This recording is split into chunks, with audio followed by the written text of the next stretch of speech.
প্রিয় BA second সেমিস্টারে যাদের সাপ্লিমেন্টারি এক্সাম রয়েছে এডুকেশনে, তাদের জন্য আজকের এই ভিডিওটি অত্যন্ত গুরুত্বপূর্ণ। একদম শেষ মুহূর্তের তোমাদের 100% কমনযোগ্য সাজেশান নিয়ে আলোচনা করব। তোমরা জানো পিভি স্টাডি ক্লাসের সাজেশান কতটা কমন তোমাদের জন্য আসে। তো চলো আমরা কথা না বাড়িয়ে চলে আসবো মূল আলোচনায়। তার আগে বলি, যারা চ্যানেলে নতুন তারা চ্যানেলটি সাবস্ক্রাইব করে পাশে থাকা বেল আইকনে ক্লিক করে রেখে দিও নিত্য নতুন এরকম আপডেট ভিডিও পাওয়ার জন্য। তো চলো, supplementary exam education CC 2 GE2। তো 2024 শিক্ষাবর্ষে তোমাদের সাপ্লিমেন্টারি এক্সাম রয়েছে, তোমাদের সামনে দিতে যাবে।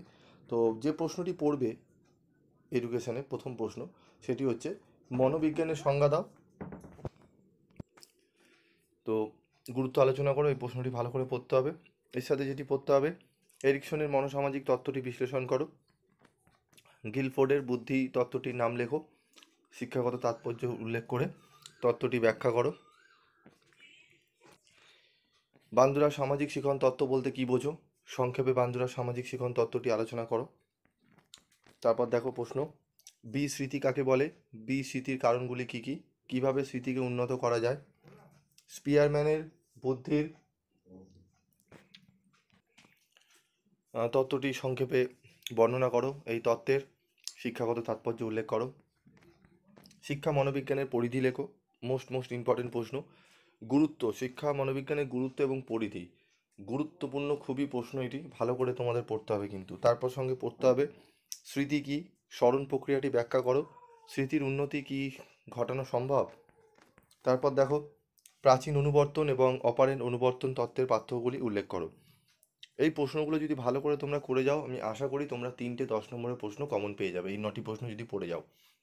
যদি কোনো প্রশ্নের উত্তর করতে গিয়ে তোমাদের অসুবিধা হয়, আমাকে অবশ্যই কমেন্ট বক্সে লিখে জানাবে। চলো চলে আসবো পরবর্তী 5 নম্বরের প্রশ্ন। গুরুত্বপূর্ণ প্রশ্নগুলো দেখে নাও। 5 নম্বরের, মনোবিজ্ঞানকে আচরণের বিজ্ঞান বলা হয় কেন? অন্তর্দৃষ্টিমূলক শিখন কাকে বলে? এই যে কোনো দুটি শিক্ষাগত তাৎপর্য লেখো। বুদ্ধির ধারণা দাও। পশ্চাদমুখী প্রতিরোধ কী?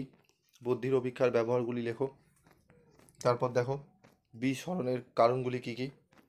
পেঁয়াজের মতানুযায়ী জ্ঞানমূলক সংগঠন কী? শ্রেণীকক্ষে কোহলবার্গের তত্ত্বের প্রয়োগ উল্লেখ করো। শিক্ষা এবং মনোবিদ্যার সম্পর্ক আলোচনা করো। প্রশ্নটি গুরুত্বপূর্ণ প্রশ্ন। তারপর দেখো চলে আসবো আমরা 10 নম্বরের প্রশ্ন, প্রবলনের প্রকারভেদগুলি আলোচনা করো। বান্দুরার সামাজিক শিখন তত্ত্বটির যে কোনো দুটি বৈশিষ্ট্য উল্লেখ করো। শিখনের যে কোনো 5টি বৈশিষ্ট্য উল্লেখ করো।